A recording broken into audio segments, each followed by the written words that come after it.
وهدى ورحمة للمؤمنين. اعوذ باللہ من الشیطان الرجیم، بسم اللہ الرحمن الرحیم۔ آج ہم پڑھیں گے آیت 255۔ یہ آیت قرآن پاک کی سب سے عظیم آیت ہے۔ اس کو آیت الکرسی کہا جاتا ہے۔ آپ اور میں ہم لوگ اس کو بہت زیادہ پڑھتے ہیں۔ روز سونے سے پہلے پڑھی جاتی ہے، نمازوں کے بعد پڑھی جاتی ہے۔ تو آئیے ہم اس آیت کو اچھے طریقے کے ساتھ سمجھ لیتے ہیں، پھر انشاءاللہ تعالیٰ یہ ہے کہ جب نیکسٹ ٹائم ہم آیت الکرسی پڑھیں گے تو ہم اس کو سمجھ کر پڑھیں گے۔ یہ وہ آیت ہے جس کے بارے میں نبی صلی اللہ علیہ وآلہ وسلم نے فرمایا کہ ہر چیز کی ایک بلندی ہوتی ہے، ایک کوہان ہوتی ہے، ہر چیز کی ایک بلندی ہوتی ہے، اور قرآن کی بلندی سورۃ البقرہ ہے۔ جیسے آپ سب کو پتہ ہے کہ سورۃ البقرہ قرآن کی سب سے بڑی سورہ ہے، تو قرآن کی بلندی سورۃ البقرہ ہے، اور اس سورہ میں ایک ایسی آیت ہے جو تمام آیتوں کی سردار ہے، وہ ہے آیت الکرسی۔ تو یہ جو آیت ہے اس میں اللہ سبحانہ و تعالیٰ کا تعارف ہے۔ اللہ کے تقریباً 25 نام جو ہیں وہ اس میں بیان ہوئے ہیں، اور یہ قرآن کی عظیم ترین آیت ہے۔ اس کے علاوہ نبی صلی اللہ علیہ وآلہ وسلم نے یہ بھی فرمایا کہ جو شخص ہر فرض نماز کے بعد آیت الکرسی کی پابندی کرے گا، اسے جنت میں جانے سے کوئی چیز نہیں روک سکتی سوائے موت کے۔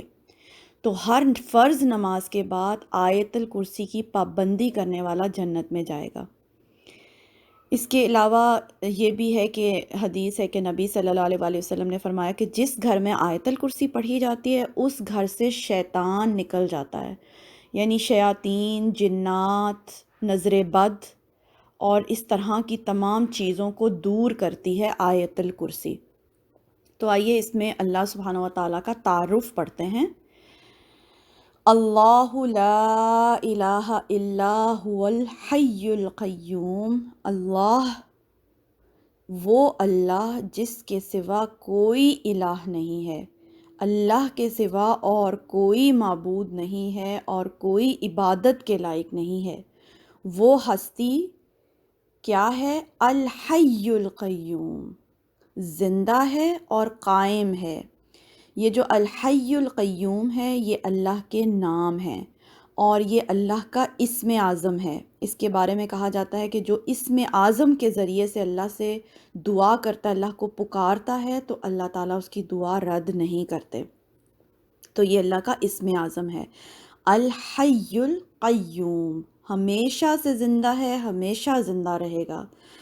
قیوم، قائم ہے اور اپنی مخلوق کو قائم رکھے ہوئے ہے، خود بھی قائم ہے اور اپنی مخلوق کو بھی تھامے ہوئے ہے۔ اس کائنات کی ہر چیز، کسی بھی چیز کو آپ دیکھ لیں، ہر چیز ایک دن ختم ہو جائے گی، ہر چیز پر موت واقع ہو جائے گی۔ صرف زندہ رہنے والی ذات اللہ کی ذات ہے، وہ اللہ جس کے اس علاوہ اور کوئی عبادت کے لائق نہیں ہے، اور وہ قائم ہے۔ لا تأخذہ سنۃ ولا نوم، نہ اس کو اونگ آتی ہے اور نہ ہی اس کو نیند آتی ہے۔ ہر جاندار چیز جو ہے اس کو نیند آتی ہے، وہ سو جاتی ہے، اور جب ہم سو جاتے ہیں تو کون ہے جو ہماری حفاظت کر رہا ہوتا ہے، جو ہمیں دیکھ رہا ہوتا ہے؟ اللہ سبحانہ و تعالیٰ کی ذات۔ جب ہم سو جاتے ہیں تو ہم اپنے آپ سے غافل ہو جاتے ہیں، ہمیں نہیں معلوم ہوتا کہ ہم کہاں پر ہیں۔ اس وقت ہمیں کون تھامے ہوئے ہوتا ہے، کون ہماری حفاظت کر رہا ہوتا ہے، کون اس وقت بھی ہمیں دیکھ رہا ہوتا ہے؟ اللہ سبحانہ و تعالیٰ ہمیں اس وقت بھی دیکھ رہے ہوتے ہیں جب ہم سو جاتے ہیں، اور اللہ کو نہ اونگ آتی ہے نہ نیند آتی ہے۔ لہو ما فی السماوات و ما فی الارض، اسی کے لیے ہے جو کچھ آسمانوں میں ہے اور جو کچھ زمین میں ہے۔ اس زمین اور آسمان میں جو کچھ ہے سب کا سب اس رب نے بنایا ہے، سب کا سب اسی کا ہے۔ ہم تو اپنی نظر سے صرف ایک آسمان دیکھتے ہیں، اور وہ بھی کتنا محدود ہے جو ہم دیکھ پاتے ہیں۔ اس سے اوپر کتنے آسمان ہیں، کہاں کہاں ستارے ہیں، کون سی دنیائیں آباد ہیں، ہم کچھ بھی نہیں دیکھ سکتے۔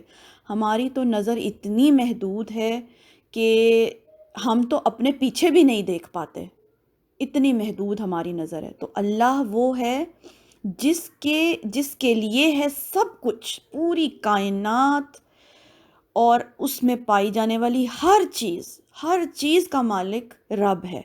وہی اس کا بنانے والا ہے، وہی ان کو چلانے والا ہے، اور ہر چیز اسی کی ملکیت ہے۔ تو آج اتنا ہی رہنے دیتے ہیں، انشاءاللہ تعالیٰ اس آیت کو کل ہم مکمل کریں گے۔ سبحانک اللہم و بحمدک، اشہد ان لا الہ الا انت، استغفرک و اتوب الیک۔ اعوذ باللہ من الشیطان الرجیم، بسم اللہ الرحمن الرحیم۔ ہم پڑھ رہے تھے قرآن کی عظیم ترین آیت، آیت الکرسی۔ اس میں اللہ سبحانہ و تعالیٰ کا تعارف ہے۔ اللہ وہ الہ ہے، وہ رب ہے جس کے علاوہ اور کوئی عبادت کے لائق نہیں ہے۔ اور وہ کون ہے؟ الحی، زندہ ہے اور قائم ہے۔ اس کو نہ اونگ آتی ہے نہ نیند آتی ہے، اور اس کائنات کی ہر چیز اس کی ملکیت میں ہے۔ وہ ایک اکیلا بادشاہ ہے، اور یہ کائنات جو ہم تو محدود دیکھ سکتے ہیں، یہ بہت وسیع کائنات ہے۔ سب کی سب چیزیں اللہ کی ملکیت میں ہے۔ آگے کہا جا رہا ہے من ذا الذی یشفع عندہ الا باذنہ، کون ہے جو اس کے پاس سفارش یا شفاعت کر سکے مگر اسی کی اجازت سے۔ تو شفاعت یا سفارش کا اصل اختیار صرف اللہ کے پاس ہے۔ ہم کامیاب ہوں گے یا نہیں آخرت میں، یہ اصل فیصلہ صرف اللہ سبحانہ و تعالیٰ کریں گے۔ اور یہ جو شفاعت اور سفارش کا کانسیپٹ ہے نا، کہ کوئی کسی کو چھڑا لے گا، تو اس کو اچھے طریقے کے ساتھ سمجھنے کی ضرورت ہے کہ شفاعت اور سفارش کرنے کی اجازت صرف اللہ دیں گے۔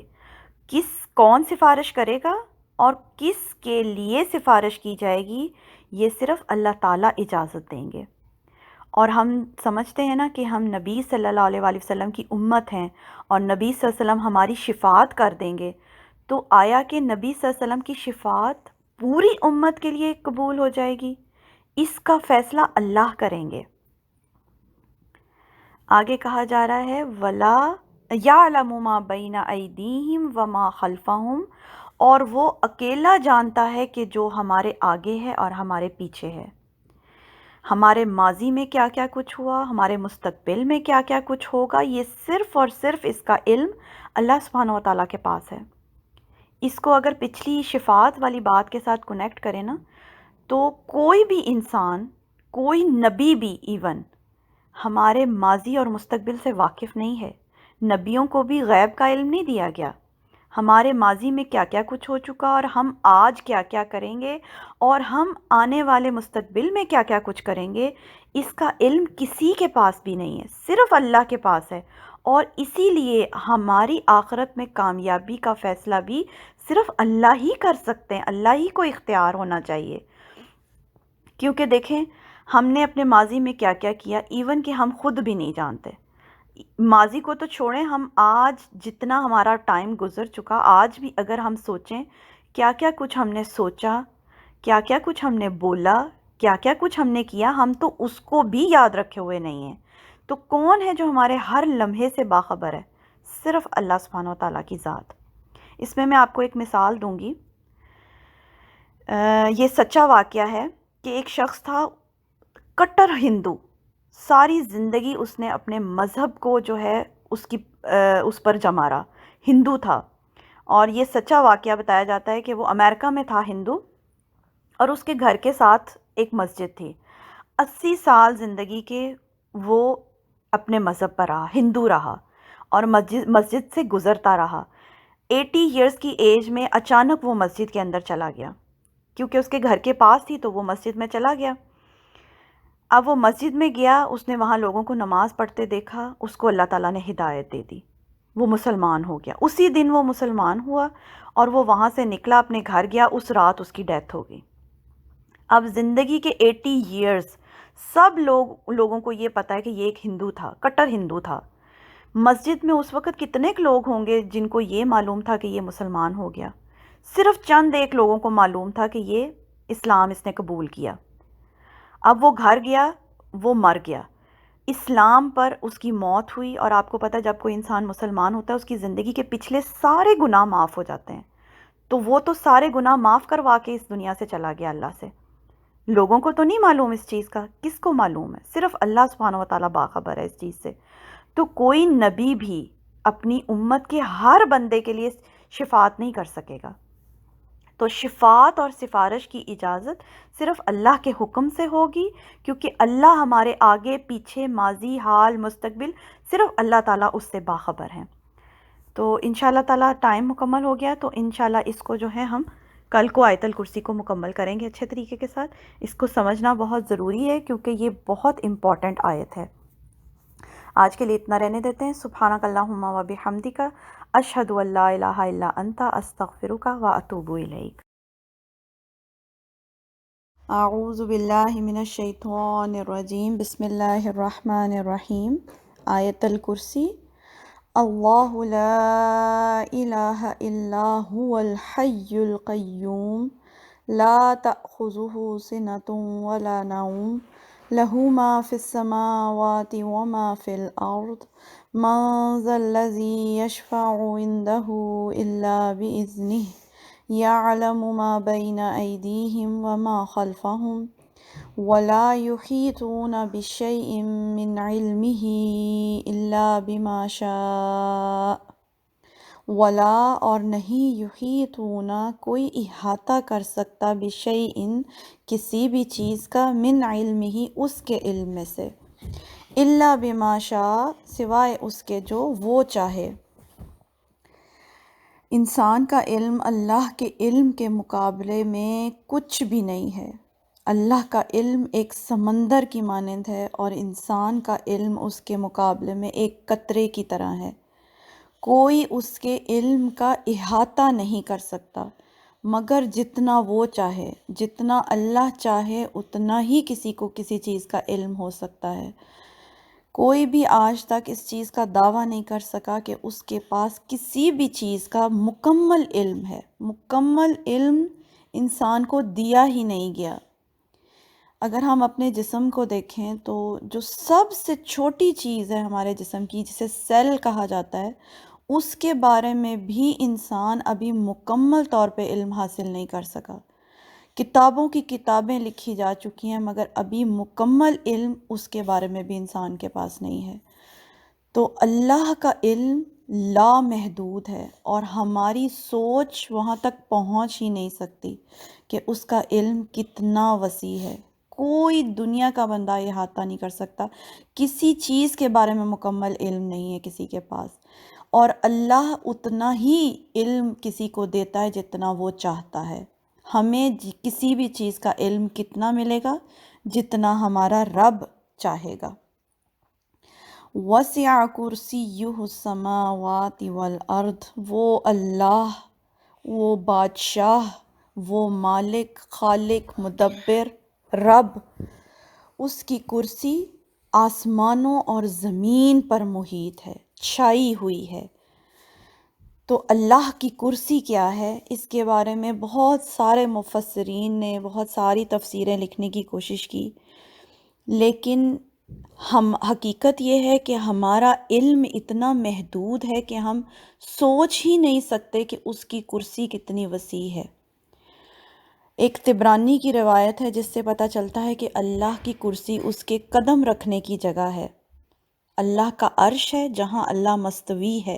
قرآن پاک میں آتا ہے اللہ اپنے عرش پر مستوی ہے، اور اس کے قدم رکھنے کی جگہ اس کی کرسی ہے۔ لیکن واللہ عالم، کوئی بھی آج تک یہ نہیں جان سکا کہ اللہ کی کرسی کیا ہے اور کتنی وسیع ہے۔ یہاں پر ہے کہ اللہ کی کرسی زمین اور آسمان پر چھائی ہوئی ہے، یعنی اللہ کی بادشاہت، اس کی وسعت، اس کی حکومت، مملکت آسمانوں اور زمین پر چھائی ہوئی ہے۔ اللہ کے بارے میں جو امیجنیشن ہے وہ آپ کہہ سکتے ہیں بیونڈ آور امیجنیشن ہے، یعنی ہماری عقل، سمجھ، نظر، ہر چیز بہت محدود ہے، ہم اس کی وسعت کو نہیں پا سکتے۔ وَلَا يَعُودُهُ حِفْظُهُمَا وَهُوَ الْعَلِيُّ الْعَظِيمُ، اور اللہ تعالیٰ ان سب کی حفاظت سے، یعنی زمین اور آسمان کی حفاظت سے تھکتا نہیں ہے۔ حفاظت سے دیکھیں، اگر ہم خود کسی چیز کی حفاظت پر معمور ہو جائیں، جو گارڈز ہوتے ہیں، اگر آپ ان کی زندگی کے بارے میں پوچھیں، سب سے مشکل زندگی گارڈز کی ہوتی ہے۔ اگر آپ ان سے پوچھیں کہ وہ کس قدر مشکل یہ ڈیوٹی ہے ان کی، کسی چیز کی حفاظت پہ کسی کو معمور کیا جانا، اگر ہمیں کسی چیز کی حفاظت میں معمور کر دیا جائے تو ہم ایک ٹائم آئے گا ہم تھک جائیں گے، ہم تو اپنی ہی چیزوں کی حفاظت جو ہے وہ مکمل طور پر نہیں کر سکتے۔ تو یہاں کہا جا رہا ہے اللہ تعالیٰ زمین اور آسمان اور اس کے درمیان کی ہر چیز کی حفاظت کر رہے ہیں، ان کو تھامے ہوئے ہیں اور تھکتے نہیں ہیں ان کی حفاظت سے۔ وَهُوَ الْعَلِيُّ الْعَظِيمُ، اور اللہ سبحانہ و تعالیٰ عالی رتبہ اور جلیل القدر رب ہیں۔ اللہ سبحانہ و تعالیٰ جیسا کوئی بھی نہیں ہے، اور اللہ کی تعارف میں یہ آیت بیان کی جاتی ہے، اور اللہ سبحانہ و تعالیٰ ہمیں توفیق عطا فرمائے کہ ہم صحیح طور پر اللہ کو پہچان سکیں، کیونکہ جب ہم اپنے رب کو صحیح طور پر پہچان سکیں گے، اس کا تعارف حاصل کریں گے، تبھی ہم اس کی دل و جان سے عبادت کر سکیں گے، تبھی ہم اس کی جو ہے اطاعت کر سکیں گے۔ تو یہ تھی آیت الکرسی، قرآن پاک کی سب سے عظیم آیت۔ تو انشاءاللہ آگے چلیں گے، آج کے لیے اتنا ہی۔ سبحانک اللہم و بحمدک، اشہد ان لا الہ الا انت، استغفرک و اتوب الیک۔